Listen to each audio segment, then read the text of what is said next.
Hi, I'm Alex. I'm a research scientist at Google. My team is called the Ethical AI team, and we're a group of folks that really are concerned not only about how AI and the technology operates, but how it interacts with society and how it might help or harm marginalized communities. So when we talk about data ethics, we think about, what is the good and right way of using data?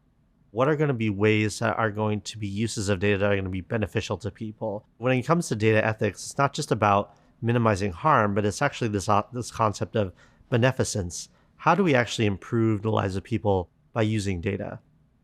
When we think about data ethics, we're thinking about who's collecting the data, why are they collecting it, how are they collecting it, and for what purpose. Because of the way that organizations have imperatives to make money or to report to somebody or provide some kind of analysis, we also have to keep strongly in mind how this is actually going to benefit people at the end of the day. Are the people represented in this data going to be benefited by this? And I think that's the thing you never want to lose sight of as a data scientist or a data analyst.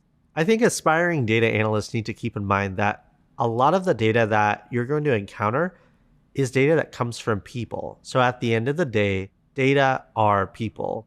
And you want to have a responsibility to those people that are represented in those data.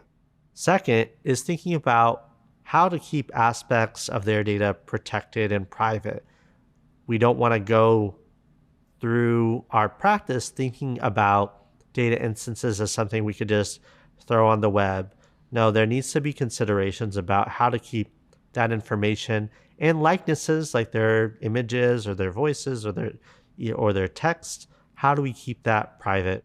We also need to think about how we can have mechanisms of giving users and giving consumers more control over their data. It's not going to be sufficient just to say we collect all this data and trust us with all these data, but we need to ensure that there's actionable ways in which people can consent to giving those data and ways that they can ask for it to be revoked or removed. So data is growing, and at the same time, we need to empower people to have control over their own data. The future is that data is always growing. We haven't seen any kind of evidence that data is actually shrinking.